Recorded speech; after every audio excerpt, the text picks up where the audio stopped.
আজ গিয়েছিলাম মধ্যমগ্রামে একটি কাজে।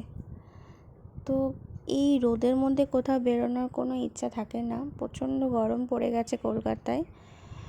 সবে এখনও বৈশাখ মাস আসেইনি, তো তাতেই এত গরম।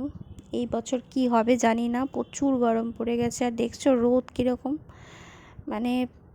রোদে টেকা যাচ্ছে না। কোথাও বাড়ি থেকে বেরোতেই ইচ্ছে করে না, কিন্তু কাজের জন্য তো বেরোতেই হবে। একটা কাজ ছিল, অনেক দিন ধরে পড়েও ছিল কাজটা, বেরোবো আজকে যাব কালকে যাব করে করে যাওয়া হচ্ছিল না।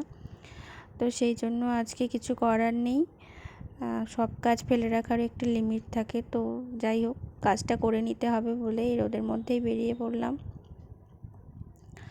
কিছু করার নেই। যাচ্ছি তো মনে হচ্ছে পুড়ে যাচ্ছে চারিদিকে, মাথা ফাথা গরম হয়ে গেছে।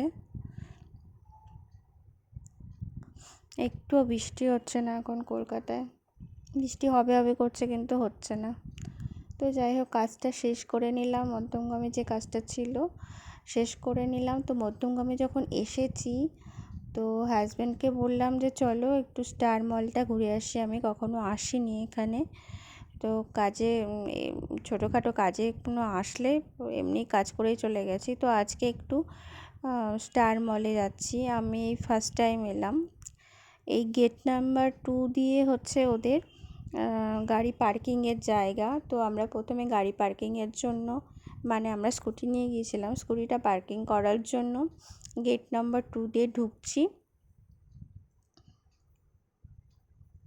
অনেকটা বড় পার্কিং এরিয়া, ভেতরে প্রচুর আছে। কিন্তু এদের পার্কিং এরিয়া থেকে যে মলে যাওয়ার যে রাস্তাটা, মলে ওঠার যে রাস্তাটা, সেটা কিন্তু সিঁড়ি বয়ে উঠতে হবে, কোনো লিফট নেই।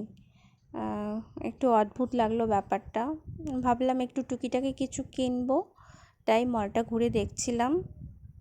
তো কয়েকটা জিনিস নিলাম, নেওয়ার পরে এবার বাড়ি ফিরছি। আর ভালো লাগছে না আসলে।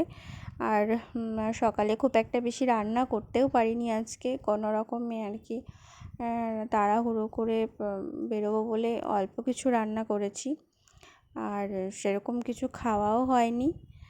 তো বাড়ি চলে এসেছি, সেগুলো আর কি সেদ্ধ সাদ্ধা করেছিলাম আর কি সকালবেলা। তো ভালো লাগছে না, ইচ্ছে করছে না, তাই কস্তুরি থেকে অর্ডার করে দিলাম। তোমার এইটা ছিল এটা একটা স্ন্যাক্স।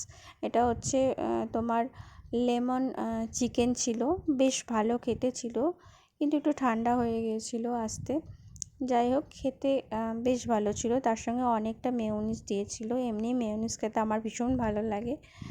তো এইটা খাওয়া হলো মেয়োনিজ দিয়ে। আর রাতের জন্য একটু ডাল ছিল। তো আমি ভাবলাম যে কস্তুরি থেকে যখন অর্ডার করাই হচ্ছে, তো কচু চিংড়ি ভাপা তো ওদের স্পেশাল ডিশ, তো এইটা কেন করা হবে না। তো কচু চিংড়ি ভাপাও করে দিয়েছিলাম ভাতের সঙ্গে খাওয়ার জন্য। এইটা তো আমার অসাধারণ লাগে, ভাত লাগে না, এমনি খেয়ে নিতে পারি। এবং আমাদের বাড়ির সবাই খুব ভালোবাসে এই কচু চিংড়ি ভাপাটা, ওদের সত্যিই এটা দারুণ খেতে হয়। তো আজকের মতো ব্লগটা এখানেই শেষ করলাম, টাটা।